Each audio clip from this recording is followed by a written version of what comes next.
I have behaved in a toxic way in my relationship in response to abuse, to violence, to control, and to being made to feel like crap. In the industry, it's referred to as reactive abuse, when the victim responds in defense of themselves, in protection of themselves, or because their buttons have just been pushed way too hard, way too fast. And one of the best examples I can give is in my second relationship. He would just go at me and at me and at me verbally. You're a dumb bitch. You're a piece of shit. Look at how fat you've gotten. Who would want you? I'm only with you because I feel sorry for you. You're useless, hopeless. There were a whole multitude of vile things. And one day we were driving. He was driving my car, so he was in the driver's seat. I was in the passenger seat. And it was probably a disagreement about something. It honestly didn't take much for him to react, because he just spoke to me in a way that was just horrible. And whenever he got angry, I copped the brunt of that anger.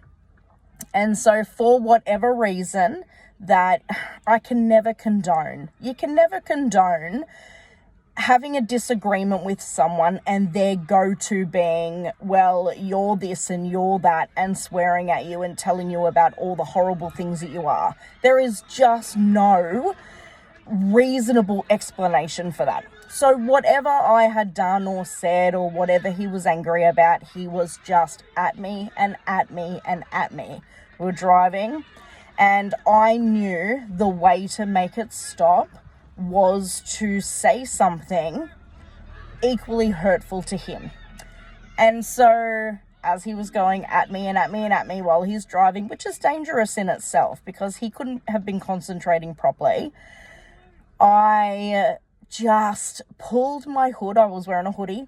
I just pulled my hood up over my head and looked straight ahead, and I braced myself as I said, yeah, well, I've fucked all your friends.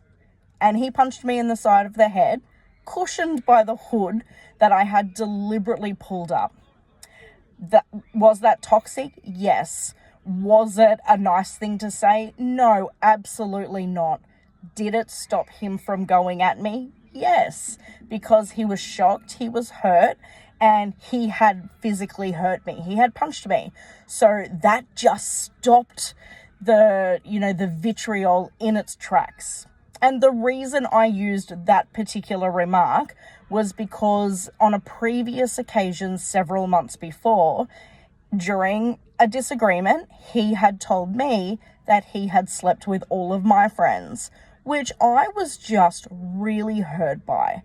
I didn't believe it because, to be perfectly honest, my friends, well, not very many of them knew him and, were in a position to spend time with him, but I knew they wouldn't have touched him. It just, it wasn't true. But it was just very hurtful to me that he would say something just to hurt me like that. So I knew how hurtful that was for me. And that's the remark I used it wasn't to hurt him, it was to stop the argument. Because with my ex-husband, he would say things like, at least I don't hit you. And he didn't realize that I was silently begging him to, because no, he didn't hit me all the time, but the physical assault was usually what stopped an argument.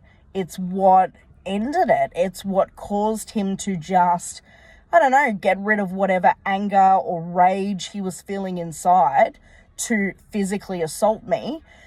And then it would just sort of calm down after that. So I knew the way to have a physical vitriol of vile name calling and swearing and coming at me. The way to get that to stop was by use of physical force. Me being hit, me being assaulted.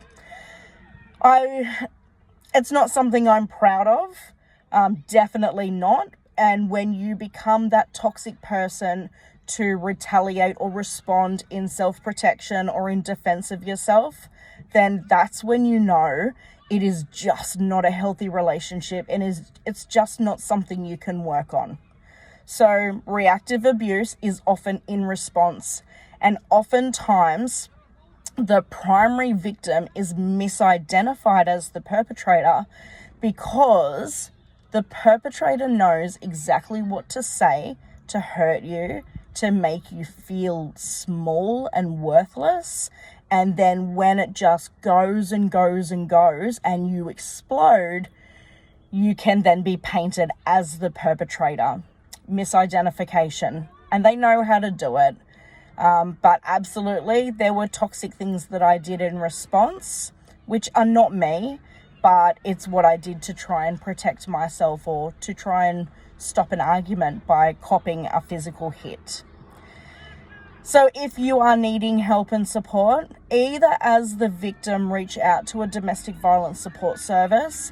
If you are finding that you cannot control your emotions and your anger, reach out to someone, a counselor, a therapist, a support service, men's behavior change program. There are several of them. Reach out to someone, because it's not okay.